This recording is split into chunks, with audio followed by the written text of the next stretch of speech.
प्रत्येक भव्य गणेशोत्सवाची सुरुवात एका पवित्र विधीने होते. ही फक्त माती नाही, ही आपल्या संस्कृतीची ओळख आहे. ही फक्त परंपरा नाही, तर श्रद्धा, विश्वास आणि मातृभूमीप्रती कृतज्ञतेची भावना आहे. आज आपण साक्षीदार होणार आहोत परळ पोटगल्ली सार्वजनिक उत्सव मंडळाच्या भव्य मातीपूजनाच्या सोहळ्यासाठी. चला तर मग सुरुवात करूया.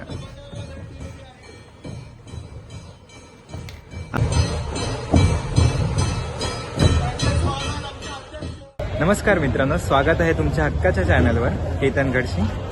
आज आपण आलो आहोत मुंबईच्या परळ येथील ऐतिहासिक परळ पोटगल्ली सार्वजनिक उत्सव मंडळाच्या मातृपूजनाच्या सोहळ्यात.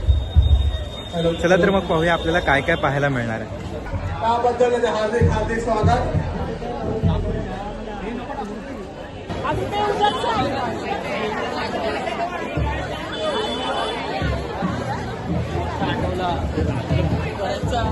आपण ज्या भूमीवर उभे आहोत, ज्या मातीमधून जीवन फुलतं, त्या मातृभूमीप्रती कृतज्ञता व्यक्त करण्याचा हा सोहळा आहे.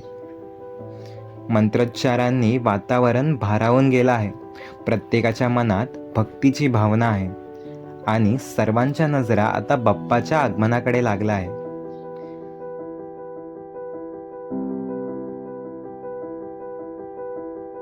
आमच्या मंडळाच्या बाप्पाचे परळच्या विघ्नहर्त्याचे आगमन स्क्रीनवरती आपण दाखवत आहे. ही डेट मान्यवरांना विनंती आहे की आपण स्क्रीन केली आहे. आगमन डेट आहे ओपनिंग 9 ऑगस्ट.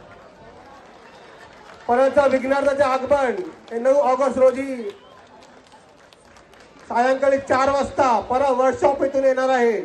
सर्व गणेश भक्तांना विनंती आहे की तेव्हा आपले हजेरी लावून उपस्थिती देऊन मंडळाच्या आगमन सोहळ्याला अशी शान द्यावी अशी विनंती.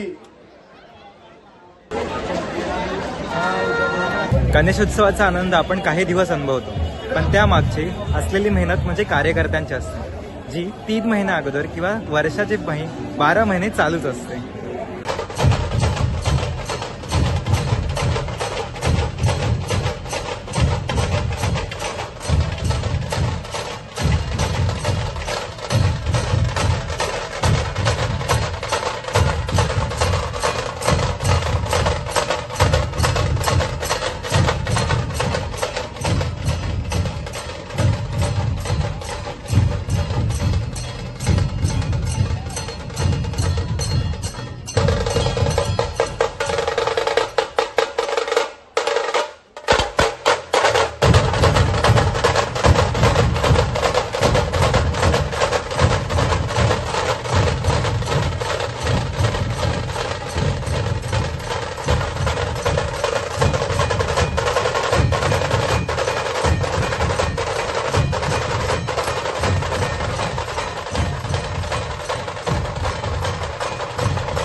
कायदा बदलत नाही, वेळ बदलतो. लहानांपासून ते मोठ्यांपर्यंत जसा पावसाळा चालू होतो तसा वेगवेगळ्या सणांची, मग ते गोकुळाष्टमी असो, नारळी पौर्णिमा असो, रक्षाबंधन असो व आपल्या सर्वांचा लाडका सण आणि आवडता सण म्हणजे गणेशोत्सव असतो. सगळ्यांमध्ये एक वेगळीच ऊर्जा असते. तर मग आज आपण पाहिलं लालबाग परळ ह्यांचं उत्तम असं ढोल ताशा पथक आणि ध्वज पथक आणि त्याचबरोबर मोरया बीट्स आणि वेगवेगळ्या प्रकारचे बीट्स. ह्या सर्व वातावरणामध्ये मुंबई नगरी अगदी फुलून गेली आहे. चला तर मग मुंबईकर, तयार आहात ना पुढील येणाऱ्या सणांसाठी? व्हिडिओ आवडला असल्यास नक्कीच लाईक करा, शेअर करा आणि सबस्क्राईब करा. आजचा मातीपूजन सोहळा खरंच मनाला स्पर्श करून गेला. मातीपासून मूर्तीपर्यंत, श्रद्धेपासून उत्सवापर्यंत आणि भक्तीपासून बाप्पापर्यंत हा प्रवास अखंड सुरू राहो.